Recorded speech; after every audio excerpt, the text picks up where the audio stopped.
today to talk to you about ribbing. Specifically, I'm going to be talking about 3 different kinds of 1x1 rib. The traditional, which is this, the half twisted rib, and then the twisted rib.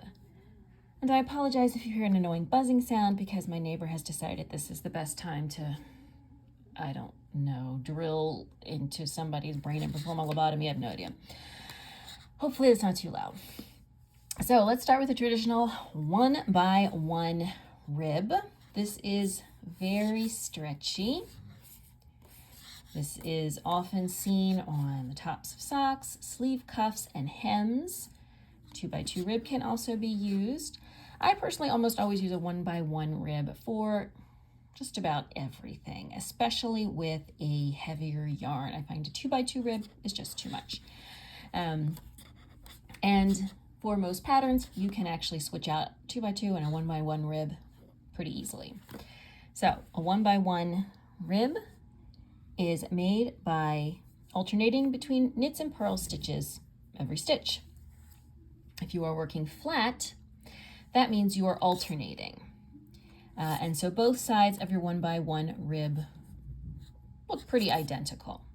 However, when you are working in the round doing a 1x1 rib, you are always knitting the same stitch and always purling the same stitch. And the result is that the 2 sides of your 1x1 ribbing can end up looking different, especially if you knit or purl looser than, if you knit looser than you purl or vice versa.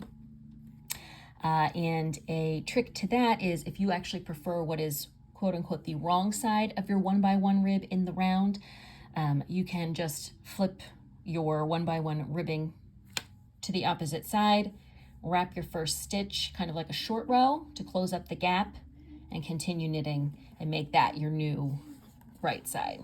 But today we're just going to talk about how to actually make these different styles of ribbing. So as I said, a 1x1 rib, you are alternating between knitting one stitch and purling the next stitch.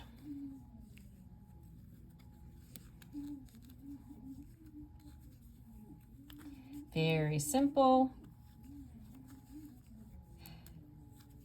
very basic. So let's get to the end of the row. All right, so we're working flat. We get to the end of the row. We have to flip. And now all of the stitches that we knit on this side, we are going to purl on this side and vice versa. So a lot of times in a pattern, it'll say, here is the pattern for ribbing. Knit 1, purl 1 to end, purl 1, knit 1 to end on the opposite side. But if you are increasing or decreasing, your stitch count is changing, it may not work out quite evenly like that. But the only thing you have to remember is that when you see a knit stitch, you knit. And when you see a purl stitch with that bump, you purl. So 1x1 ribbing, very simple, stretchy stitch pattern, great for anything that's going to be stretchy, sock cuffs, sleeve cuffs, hems of sweaters, collars of sweaters, and things like that. One last thing to note is that the stitch definition of your yarn is going to have an impact on the look of your ribbing. So this is a relatively rustic yarn, and you can see that it's not super even. There's just a little bit of difference among the stitches because the weight of the yarn is varying a little bit, and the yarn is not super tightly spun. So just keep that in mind.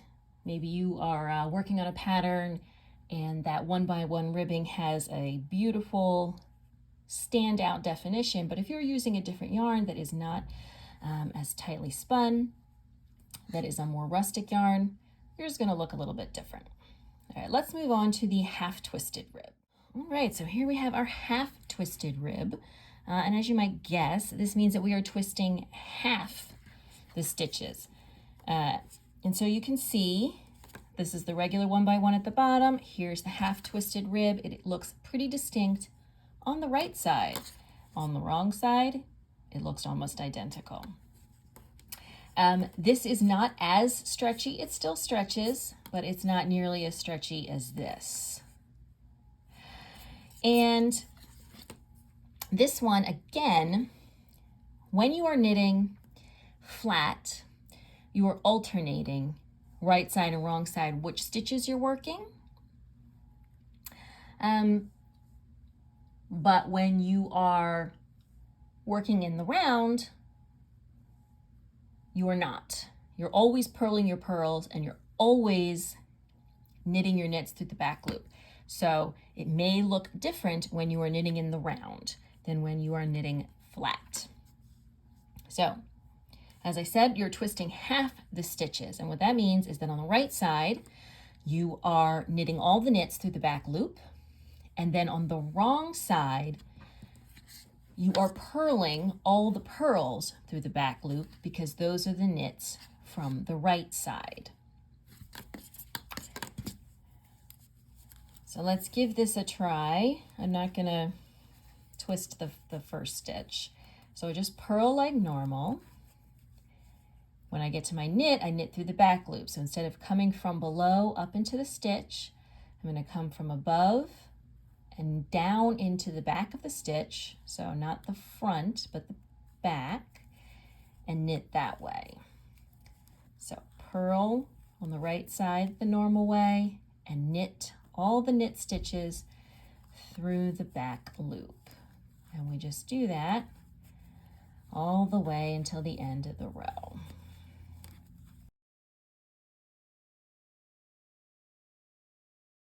Okay, we get to the end of the row, and then we flip, and now on this side, which again doesn't look super different, on this side we will purl all the purls through the back loop and knit the knit stitches normally. All right, so we've got our first purl stitch, and to purl through the back loop, so a normal purl is the needle moves from right to left into the front.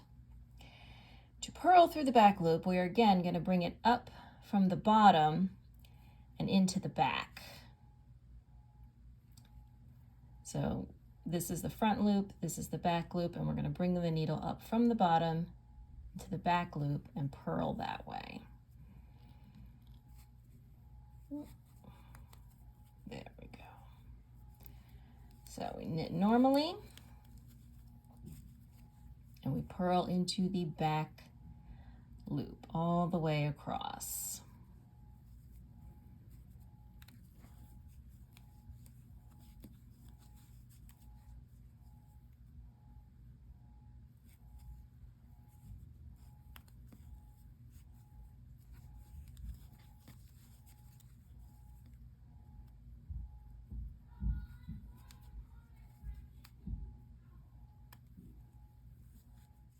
All right, then we would just turn it around and go again. It's really easy to see which is sort of the right and the wrong side. Now, because this is, again, it does stretch, but what it doesn't do, you can see it doesn't pull in as much. So this is more of a decorative ribbing. You really don't want to use this in places where you need a lot of stretch. So the top of a sock where you really want it to pull in around the leg, or the cuff of a sleeve where you really want it to get a close fit around the wrist and pull inward, this is not a great stitch for that. But on, a hem that doesn't need a lot of super stretch, maybe it's a split hem and it's really more decorative, it's already oversized and it doesn't need to stretch, that is a better place for the half twisted rib. All right, and now we're going to get into the twisted rib, which, as you might guess, means you twist all of the stitches all the time. Okay, so as I said, lastly, we have our twisted rib. It doesn't look supremely different than the half twisted rib on the right side. It's a little tighter, but on the wrong side, as you can see here, it looks very different. So this is the regular 1x1 rib. Here's the wrong side of the half twisted rib, and then here's the wrong side of the twisted rib. So twisted rib is almost purely decorative. It has much less stretch than either of these other two. However, it looks really nice, and especially when you are working with a yarn with a lot of stitch definition, something very smooth, something very tightly spun, it really stands out. Because it's not a major difference from the half twisted rib on the right side, you might not necessarily want to use it on occasions where you're not going to see the opposite side.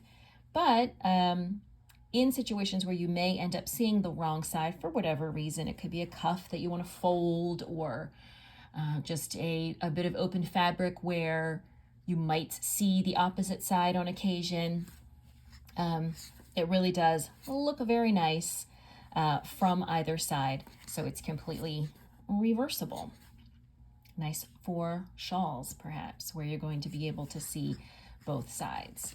And as you might have guessed, you are just going to make the twisted rib by twisting all of your stitches on both sides.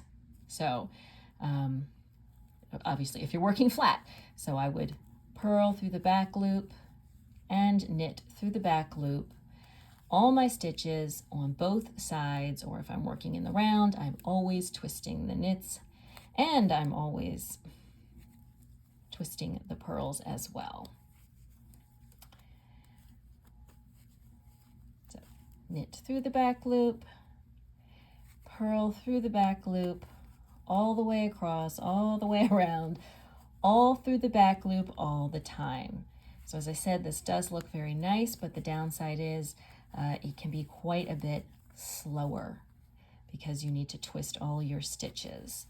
Personally, I find that knitting through the back loop is about as fast as regular knitting, but purling through the back loop does tend to slow me down a bit.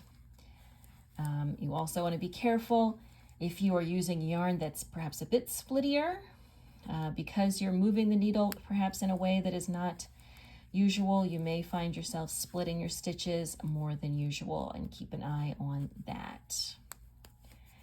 But as I said, in situations where you really want the decorative nature and the structure of the full twisted rib, or in places where you can potentially see both sides of your fabric, it does look very nice. And the fact that it is reversible perhaps makes up for the extra effort. All right, so there you have it. 1x1 rib, half twisted rib, twisted rib on both the right and the wrong side for all three. And hopefully I've given you some good ideas about when it is a good idea to use these, and some tips for making sure they come out looking their best. Thank you for joining me for this video. Be sure to give it a thumbs up if you found it useful. Subscribe to the channel for lots of other tutorials, vlogs, and knitting related content. Thank you again, and I'll see you soon in another video. Bye.